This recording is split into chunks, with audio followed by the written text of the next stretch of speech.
Dr. Cortney Warren, thank you so much for coming on the show. My pleasure to be here with you today, Aaron. Absolutely. So, we're here talking because your new book, Letting Go of Your Ex, is really fantastic. I did read through, I was blown away about the how you were able to marry cognitive behavioral principles with this idea of love addiction, Mm. which is a little bit different, I think, than the way most folks have framed it in the past or thought of it in the past. So perhaps you could get us started just by talking about what is love addiction, and then why did you choose to write a book about it? Oh gosh, my pleasure. Love addiction is a construct or an idea that mental health practitioners have been talking about for a few decades now. And usually we use it to talk about patterns of dysfunctional romantic relationships that sort of keep people immersed in really unhealthy romantic relationships, really unhealthy patterns. And so we think about unhealthy attachment. We think about falling in love with someone who really isn't good for you, yet you can't seem to leave, or you can't seem to set boundaries, or you stay mired in maybe an abusive relationship or a violent relationship. And although I think that really is a good way to think about love as an addicted process, in this book, the way that I framed it is really taking a broader view of what love is, what romantic love is. And there is a large amount of emerging neurobiological research to suggest that falling in love, that high that we get from a mate that we meet and we want, actually looks very much like an addiction in our brain. That you Mhm. sort of look out into your environment at potential dating partners and you fixate on one particular person. And the more you get to know them, the more you crave them. You start obsessively thinking about them. You want more time with them. You plan for a future with them. And in those ways, it actually looks very much like an addiction. But in general, if you fall in love with someone who's really healthy for you or who really wants you back, it's probably one of the most euphoric natural experiences we can have as humans. So we don't think of it as an addiction in a negative sense because it may not have a lot of long-term consequences for our lives, which is, really important when we're thinking about mental health. However, this book was about breakups. And so what I really find in people who are going through painful, addictive looking breakups is that they have fallen in love or fallen for someone who they became very addicted to, attached to, wanted, but then were either rejected or were in a situation where they knew they needed to get out of their relationship, but they stayed fixated on their former mate. And that causes a whole host of symptoms that a lot of people going through a breakup really struggle with, where they still look like they're addicted to their former lover, but the person isn't even in their life anymore. And so it causes this really painful, um, life influencing, harmful set of symptoms that really therapeutically we can do a lot to help. Yeah. Oh, absolutely. And I found the framing of love addiction, but then also the process by which you leave it as an addiction, a really interesting one because as we've talked a bit about actually recently on this podcast in terms of sex, which I'm sure we'll get the differentiation there soon, but the difference between say sex addiction and love addiction, you don't necessarily have to have a chemical being put in like exogenously into your body in order to enter into that reinforcement loop where you feel like, oh, this is helping me solve a problem, but anything taken to an extreme can potentially be destructive just in and of itself, much less than when you're trying to take it out of your life. So, so true. And this is such a controversial topic, which you're kind of highlighting the idea that you can be addicted to a behavior, to a person, to an action, where you're not actually ingesting alcohol or a drug or something that you're putting into your physical body that's changing your neurochemistry and changing your reactions is a very new diagnostic way of thinking about behaviors, actually. So it's only with the newest version of the DSM, the DSM 5 that came out in 2013, where we actually have a diagnostic category for a behavioral addiction, an addictive experience that's not with a substance, and that is to gambling, which is gambling disorder. Hmm. But I think that in mainstream culture, and certainly in the mental health spheres that we're working in now, there is such an increased interest and sort of general acceptance that we see people who look addicted to actions, whether it's love or sex or internet use or constantly on your iPhone, that actually being addicted to a behavior is really increasingly recognized as leading to clinical impairment in some very meaningful ways. And when we can conceptualize a behavior like being addicted to your ex and frame it in a way that we would with any kind of addiction that we're trying to treat from a cognitive behavioral framework, it not only helps us understand someone's experience, but provides a direct mechanism for interventions that can be Hmm. incredibly useful for patients to not feel so alone, to understand what's happening to them. The number of people who will come in to me and say, Dr. Warren, I don't even like my ex. I don't even want to be with my ex anymore. Or they don't want me. I know they don't want me. We are broken up. We are getting divorced. Why can I not move on? Why can't I let Yeah. him go? Right. And being able to say, part of the reason this is so hard is that your brain and body literally are responding as if you're addicted to your former lover. And that evolutionarily makes sense. And so Mhm. it doesn't mean you're going crazy. It doesn't mean something's wrong with you.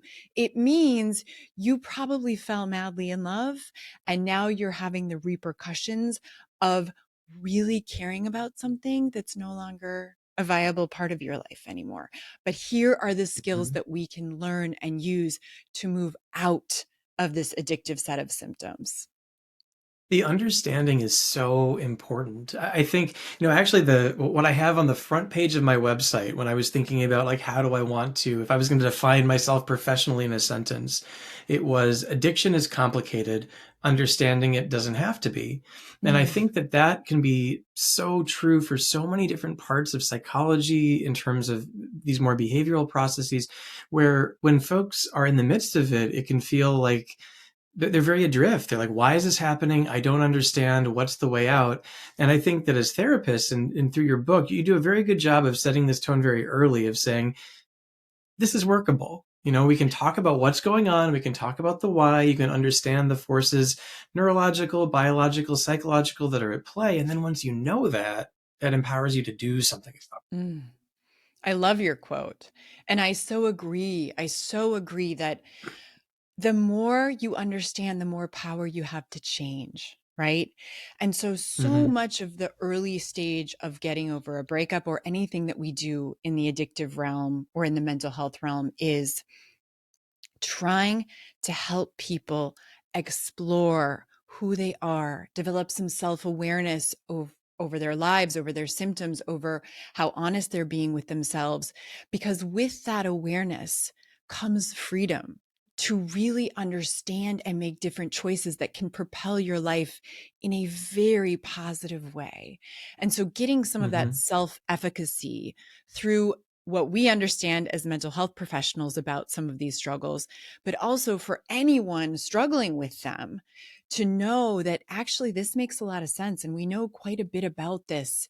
And it looks daunting and it's a lot of work, but there's actually a tremendous amount of hope for you, for your future, for your life. This is not the end. This is actually the beginning of Hmm. something different.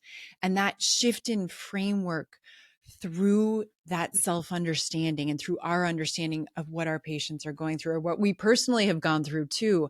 I mean, none of us are going to escape from love without some bumps along the road or life without some bumps around the road for that matter.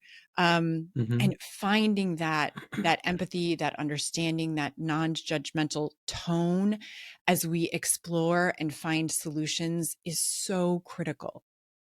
Yeah. Well, for sure. And the acceptance of the process is central in someone having acceptance of themselves and not carrying around shame. Mm-hmm. But I have a question about this process of transition, because again, that's really the focus of the book. Certainly there's quite a bit on the relationship itself, but this is more about the letting go. Mm-hmm. Breaking up obviously is a difficult process to go through for anybody, particularly if it was a very meaningful relationship or a very long one. Where do you recommend folks draw the line if they're looking at it and saying, like, is this just a normal process of grief and loss over a relationship, or Mm-hmm. is it starting to go into the more like pathological type area where I might need to either buy a book or talk to a therapist? Mm-hmm. I usually focus on the degree to which this is negatively affecting your life. So, when we think about someone who's going through a sort of typical breakup, if there is such a thing, it's never enjoyable. I rarely have met a human who's going through a breakup, even if it's one they wanted, who said, "Oh, awesome. This is amazing. I'm so happy that this is over."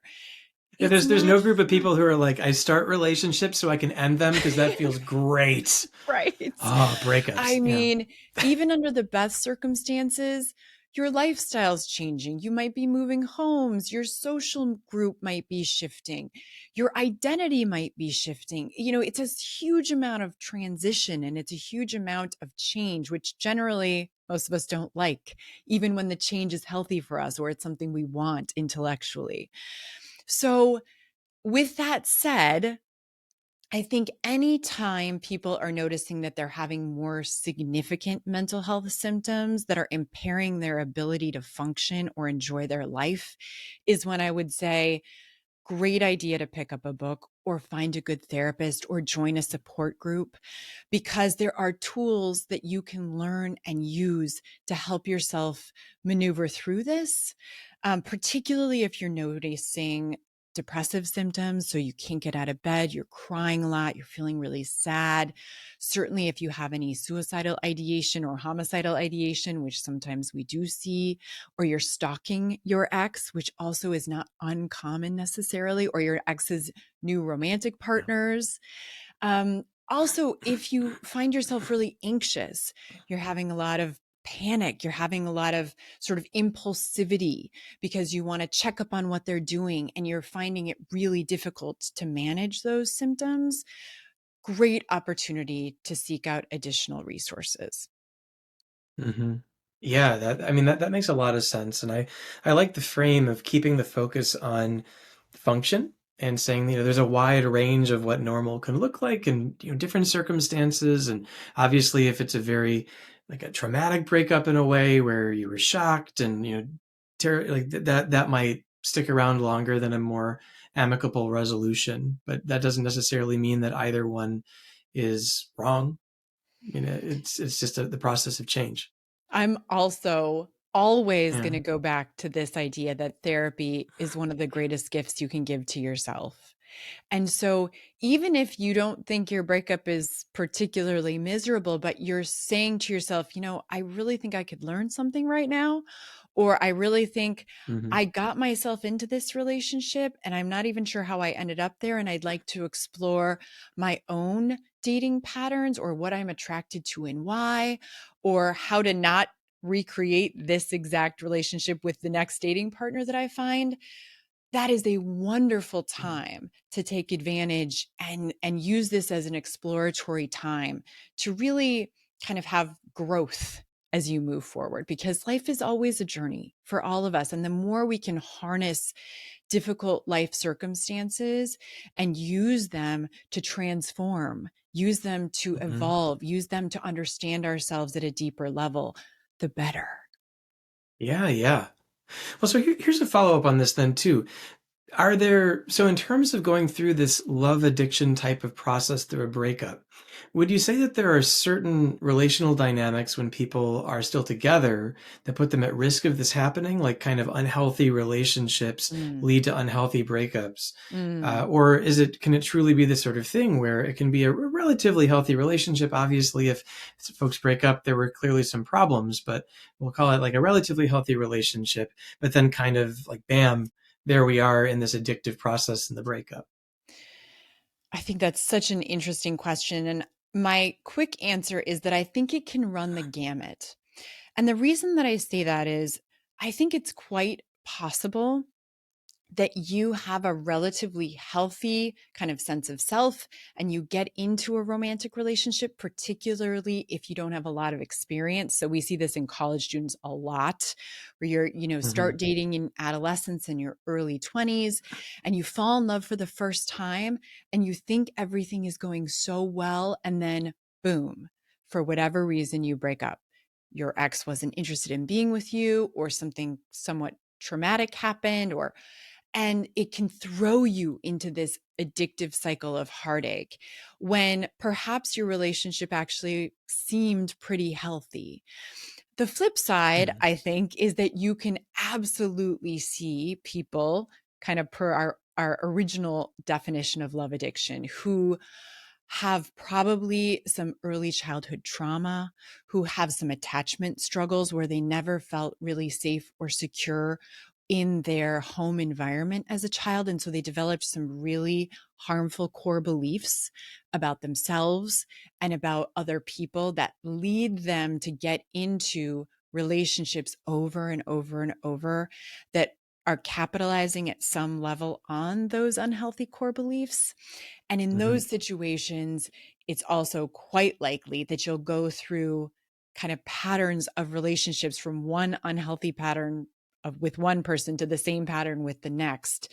And in those situations in particular, I really would recommend that people seek out additional help, because understanding Yeah. how your early childhood learning is affecting who you're attracted to or what you're looking for from romantic partners, or what you believe is a reasonable expectation for a romantic relationship is really, really, really critical to unraveling kind of how you continually get in sort of this same pattern of relationships just with another person.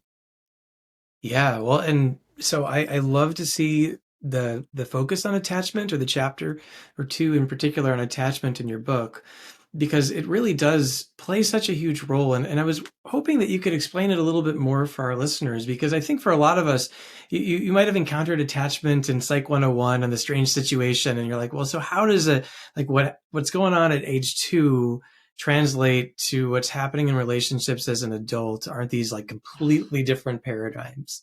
So Yes. how does that fit together? It's such a compelling body of psychological research that's been around actually for 50 or 60 years now, with Mary Ainsworth and Barlow and Harry Harlow, some of these early researchers who noticed that the way that children experienced closeness and safety and security with their adult caregivers, usually their parents, but whoever it was that was caring for them, dramatically influenced how they interacted with others as adults in romantic relationships. And so, one of the reasons that this is so important is that in an ideal situation, in an ideal childhood, we are driven to feel connected and love from our parents. We need to feel safe. We need to feel secure. Picture like a little infant, a little baby who truly cannot meet their own needs without help. We literally will not survive. We need to be nurtured. We need to be touched. We need to be looked at and fed and cleaned. And it's this very dependent situation where, especially in those early years, we literally need an adult to take care of us. And if we get our needs met, we feel safe, we feel secure, we feel loved, then it's very likely that we develop into an adult who will have relationships with friends, family members, but also romantic partners, where we have a pretty secure sense of who we are. We have a pretty good mechanism for coping with negative emotion or with conflict. Mm. We don't have as hard of a time setting boundaries or setting expectations for what we do and don't want in our relationships. And so, in general, we navigate romance more easily because we feel secure in ourselves and we have some trust and some ability to be close to whoever we date. That said, when we are raised in an environment where we have negative conclusions about ourselves, either our adult caregivers were very rejecting of us, or they were mean to us, or they were completely absent, we will develop a version of an insecure attachment style where either we feel completely suffocated by our romantic partners, where we see intimacy as a suffocating, needy, yucky experience and a loss of independence essentially, or we are terrified of abandonment. We are terrified of being left, and we cling, and we want security, and we want answers, and we want validation that this person isn't going to leave us. And as we enter into our romantic relationships as an adult, those obviously can have really damaging effects on our romantic relationships and partners. So I'll give you an example. I used myself in a TEDx talk I gave on self-deception because I had a really difficult time in my romantic relationships, particularly through adolescence and in my early 20s. And one of the things that was very obvious was I come from a divorced household with a very volatile parental situation, as many of us do. And I started dating and very quickly realized that I never trusted anyone.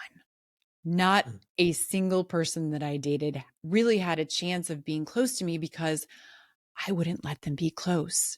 But at the time, I believed it was my significant other's fault.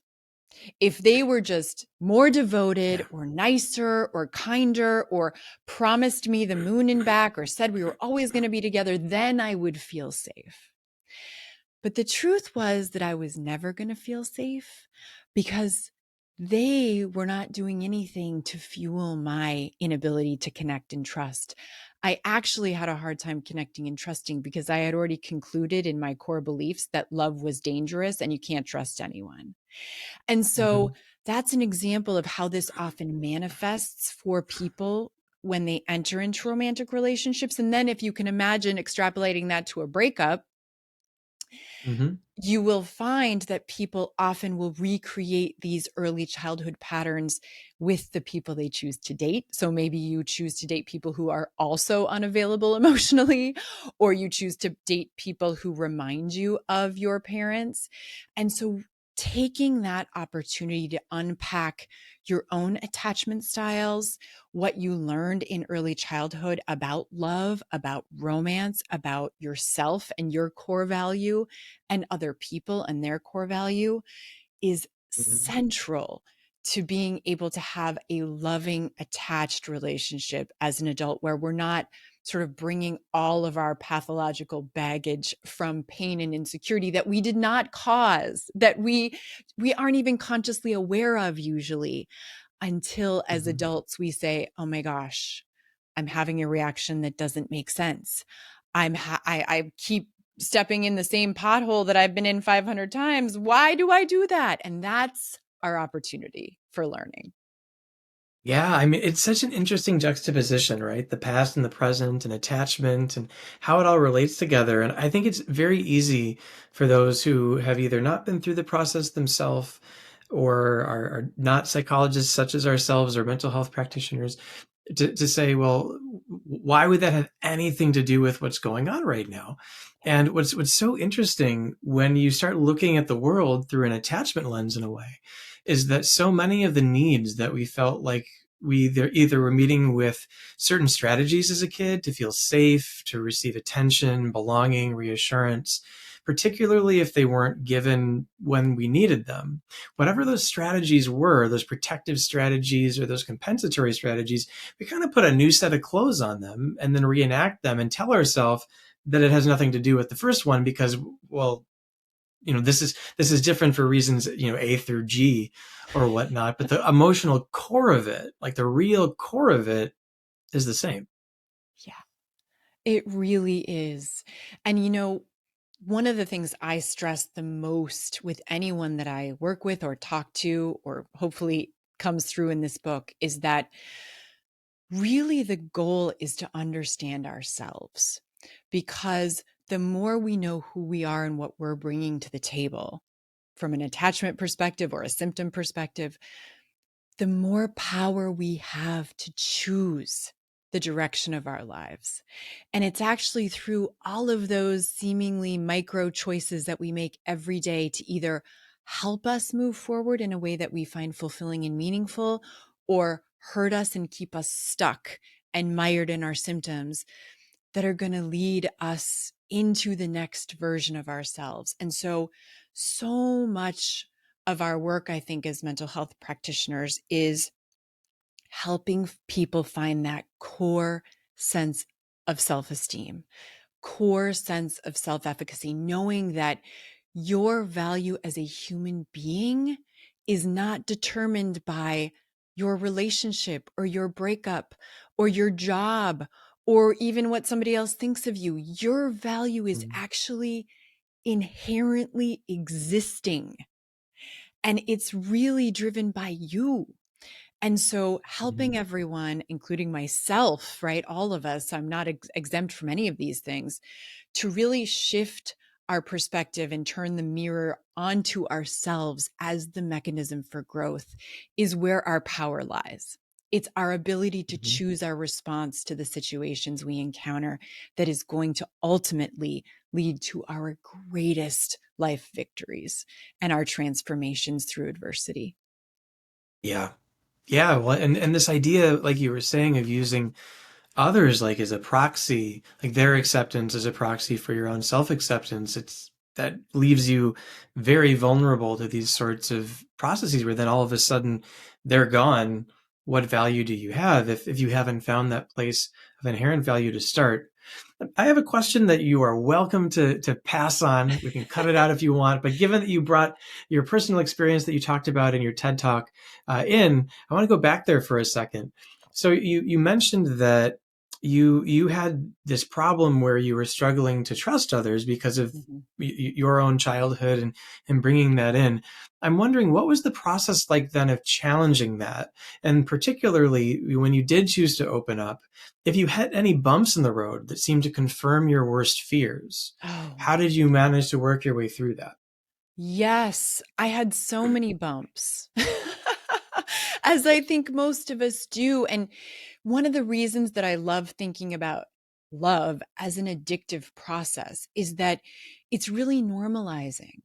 So, this idea that as young children, we actually need love to thrive, and that if you didn't get your love needs met, you're going to struggle, makes it very impersonal. It's something that we all need, and we need to figure out a way to get it. And if you didn't get it in early childhood, it's going to come with you into an adult.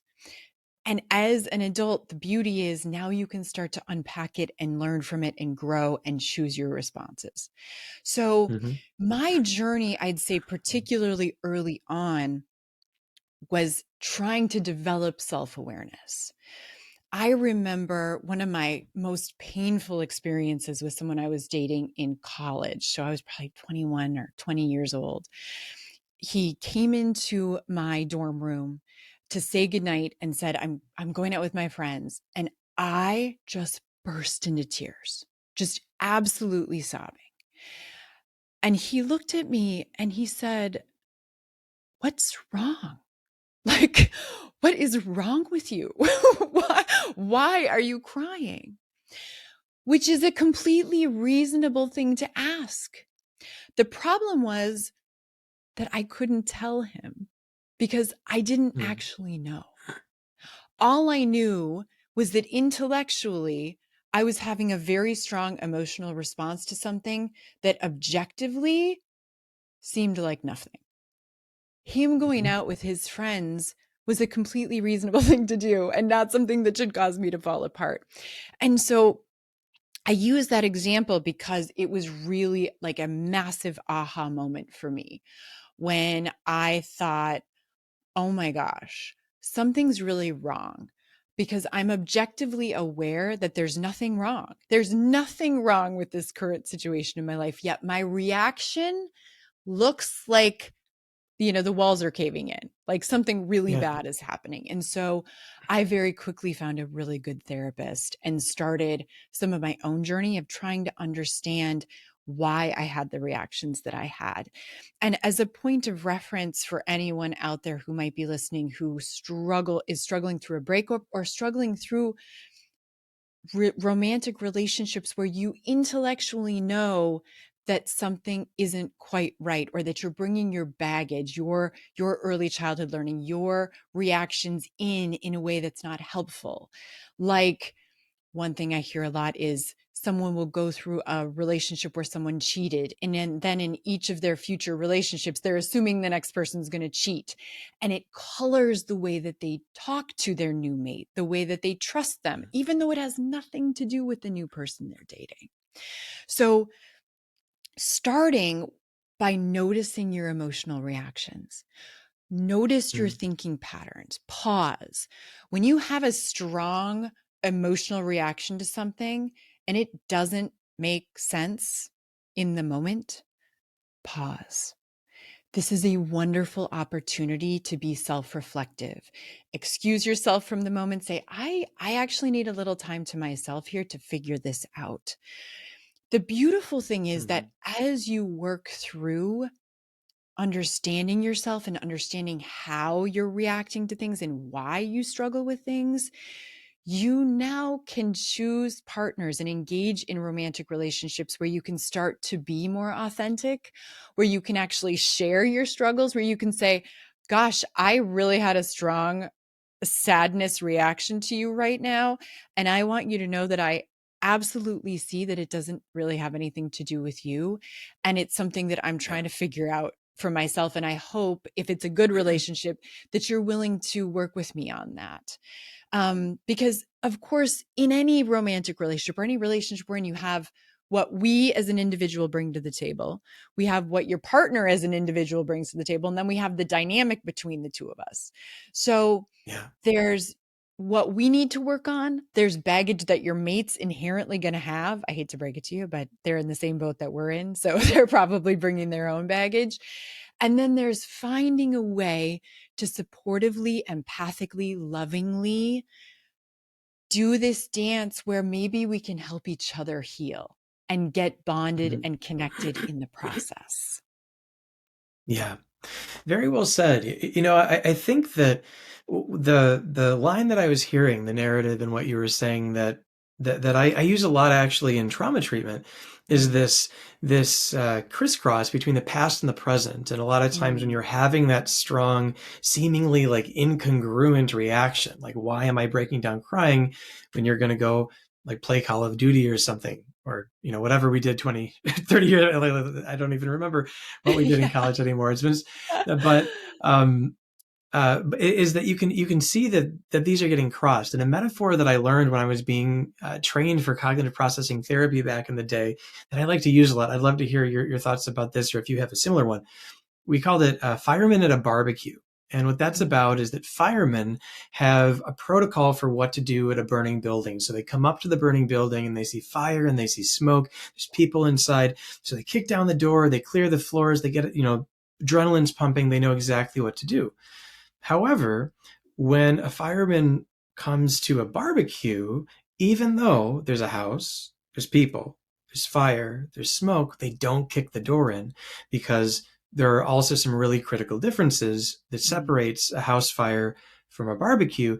And what trauma, whether or not it's attachment trauma or any other type, is like you're kicking down the door at the barbecue, feeling like everything is a house fire because that mm, emotion that was so strong and so mm, damaging, you see those similar characteristics and zoom, right? It's like right up mm. there next to you in the present.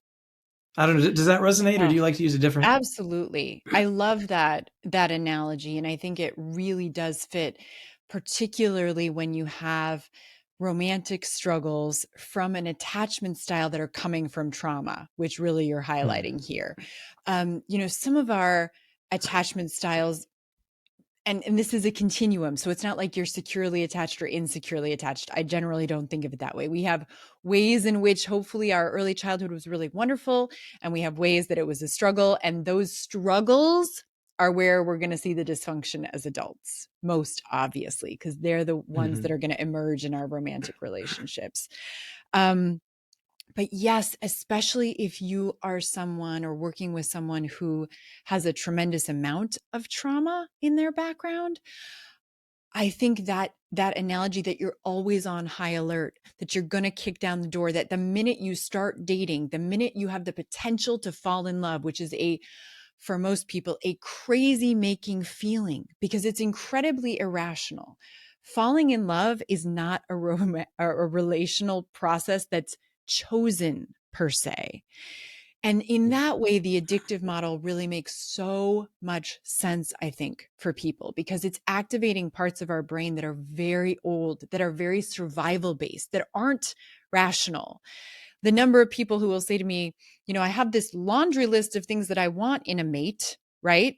But I can't seem to fall for them, which is, funny because, of course, that's not what love is. Like falling in love is not the laundry list. And so, really thinking through the experience of falling in love is a drive, and it is one that is not particularly rational. And in fact, you're very likely to make a whole host of untrue conclusions about your mate simply because of the euphoric experience you're having that's addictive in nature. Um, Hmm. is such a helpful way of helping people conceptualize what they're going through. And I should say that if anyone has a severe history of trauma, it is very likely to influence your romantic relationships. And so that would be another reason why I would really recommend some extra therapy to try to see if you can calm that limbic brain and if you can calm some of those reactions so you're not walking into a relationship kicking down the door. Hmm. Because obviously that's not going to serve you well or your partners well over time. Yeah.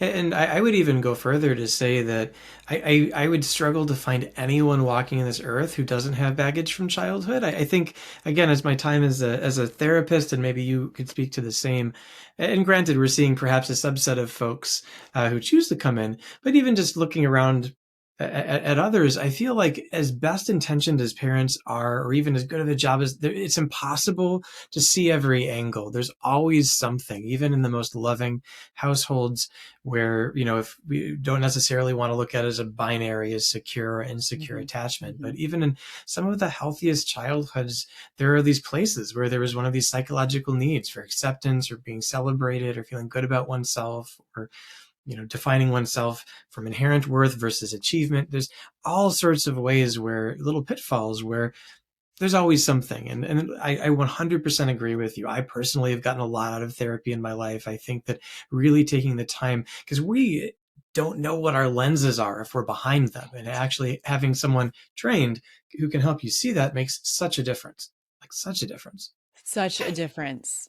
All of us have something. Every single one of Yeah. us, we're bringing something in. And I think one of the reasons that romantic relationships are so important is as humans from adolescence on, we are driven to have mates. We are driven to date. We are sexual beings.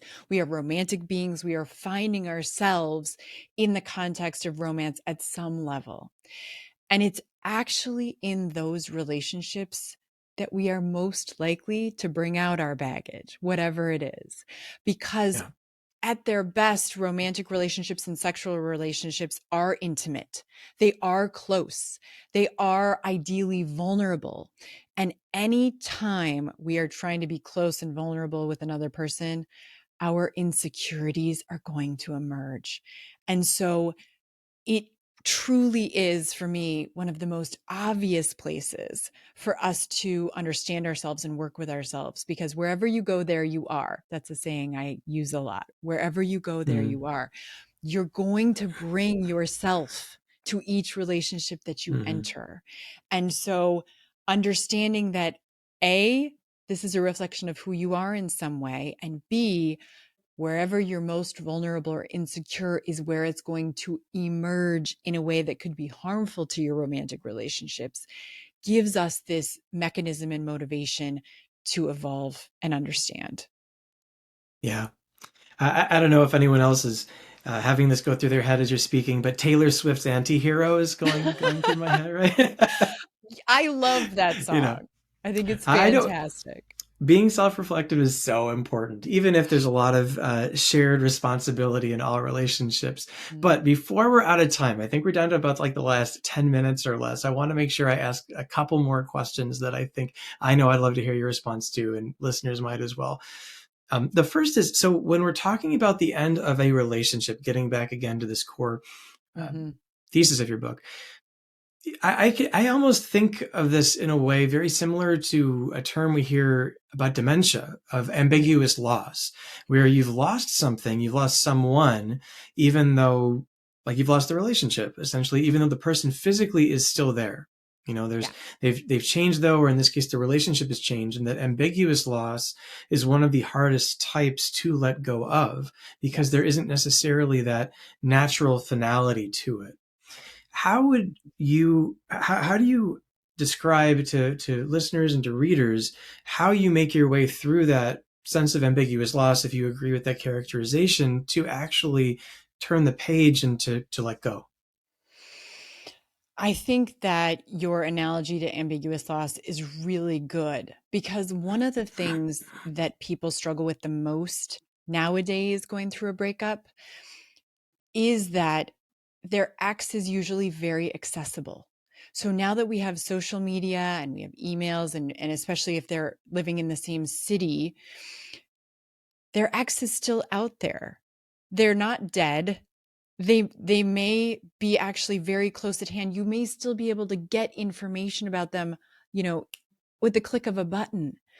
And Mm-hmm. so it is this loss of a person, this loss of a dream, this loss of a lifestyle that's really within arm's reach, where you really still can see that they still have a life. You're just not a part of it, or not a part of it in the way that you want. And so, so much of what's preoccupying oftentimes for people who are going through what I would call a love addicted breakup is that they want answers. They want to know why it's not going to work, or why they're not going to be together, or they want to change them. They want to fix it. They want some kind of closure that they could possibly accept and would make this breakup okay. Mm-hmm. And the reality is that they're very unlikely to get it. And so that ambiguity of they're still around in the world, they're still here, but they don't want me, or it's not healthy for me, or I don't have a different way of maneuvering this, is like you're in a non-relationship relationship. It's like you're still having Mm-hmm. a relationship with someone who isn't in your life, but is still occupying an amazing amount of energy in your mind and in your body and in your being. And that is so painful for people. So, from a therapeutic perspective, one of the first things that I really recommend people do is to cut off contact with their ex as much as possible, particularly if the relationship is really over. Because the more you stay fixated on them, the more you're still churning, the more you're still in it, the more you're still focused on Mm-hmm. someone who actively isn't practically a part of your life anymore. And it makes the grieving process almost impossible because you haven't come to any form of acceptance that your relationship is over yet. And in order to let go, we have to really radically see the truth, at least the truth as it exists today, which is this relationship isn't working for one or both of you. And today you aren't together. So we have to do everything we can to admit that that's true and accept that that's true and make choices based in that reality. And Yeah. really, the more we can think of this as a grieving process where you might start in denial or in shock or not wanting it or angry or sad, but that the goal of any grieving process is eventually to come to a place of acceptance and even great gratitude for the journey that might have been horribly terrible, but where you can look back and say, I actually benefited from this in some way. I actually learned something about myself. I actually experienced something wonderful with this person at some point in our relationship, even though it isn't that way anymore. And Hmm. I accept that this is where we are. And I have to do that so that I don't stay mired in the past. So you're saying that closure, particularly when it's not emotionally easy, is still one of the primary tasks that someone has to accomplish. They have to create their own closure and come to a different understanding of the relationship and of the breakup in order to truly be able to move forward and let go. I think closure helps a lot, but I think that it's the kind of closure that you have to give yourself, because Yeah. the likelihood that you're actually going to get it from your ex, or that your ex could even tell you something that you would accept as the reason. Like, what if they said to you the truth Mm. that I'm just not that into you? I didn't fall in love with you. I don't like you. Ouch. Ouch, ouch, ouch, Yeah. ouch, ouch. And that's still really hard for people to accept. They want to go back. Well, how could I change? Well, how can we make it work? What's wrong Yeah. with me? Let me emulate this superstar like Taylor Swift so that you'll want me more, or your ex girlfriend. I want to be like her. This is all leading us down a very destructive path, because your Hmm. goal in this life, each of our goals as a human, is to be yourself and to be authentic in your own skin. And if someone doesn't want to be with you, it is so much healthier for you to see that reality and make choices based on that truth, so that you can create a fulfilling future for yourself with someone who does want you, with someone who Hmm. reciprocates how you feel. And so, giving yourself that radical shot of honesty that's really going to hurt in the Yeah. long run is part of your ability to let go. Yeah, that makes an abundance of sense. If you have one foot in the past, it's very difficult to really walk anywhere. If it's just stuck, not to be too metaphorical about it, but Mhm. you've got to actually, like you said, and I think it's interesting that you recommend cutting off all contact if possible. I think it's a very good idea. People very Mm. much struggle with it, but it's this idea of if we really turn away and start living differently, thinking differently, letting go of some of those old habits and ways of thinking, when you thought you had that future, when you were part of that relationship, that allows you to build something new rather than just think about what isn't there anymore. Absolutely. And from an addictions perspective, I really suggest that people think about their ex as their drug of choice. That the more Hmm. you're looking for them online, the more you're trying to run into them, the more you're thinking about them, rereading old letters, rereading old emails, the more you're using.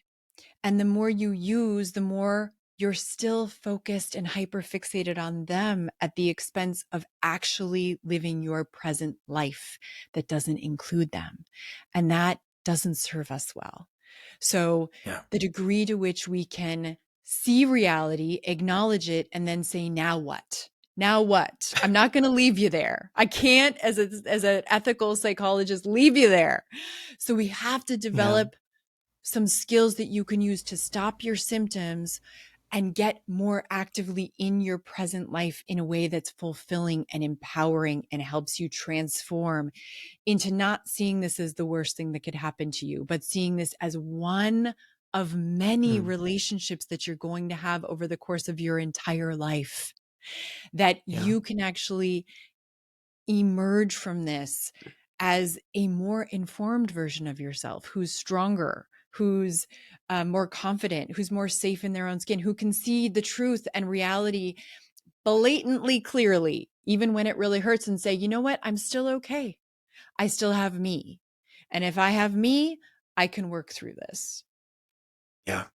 Well, that is a wonderful note, I think, to end on because we are unfortunately out of time. But I have really appreciated the conversation. I feel like we probably could have gone for another hour at least. There's such a broad topic. If folks want to learn more and learn more from you, though, where can they find you? How can they reach out? Oh, they are more than welcome to. My website is drcourtney.com. That's Cortney. I write a blog for Psychology Today. I also have a newsletter they can sign up for. I have some social media accounts that they can follow that offers informational and educational resources on love addiction, on relationships, also on body image and honesty, which are two of my other areas of research expertise. And I really, really wish everyone the very best because research suggests that we're all, almost all, like over 95% of us, are going to have our hearts broken at some point in our lives. We're also going to break someone else's heart. So we're really all in this together. And the more we can view ourselves and our romantic relationships with grace, with empathy, with endurance, with kindness, the better, Mhm. because we're all going to be on both ends, research suggests, at some point in our lives. Oh, for sure. And I know you are too humble to do this, so I'm going to plug your book one more time. As one board certified psychologist to another, you wrote an amazing book. Listeners, I highly encourage you to pick up Letting Go of Your Ex. I was really blown away when reading through it, uh, how Courtney was able to take really complicated ideas and make them incredibly accessible. I was blown away reading it. I was like, wow, this is the sort of book that I would want to write. So anyway, I want to put that plug in there because amazing book, absolutely worth reading. That is such a compliment coming from you. Thank you very much for that. My pleasure. Well, thank you again so much for coming on the show, and thanks, listeners, as always, for tuning in.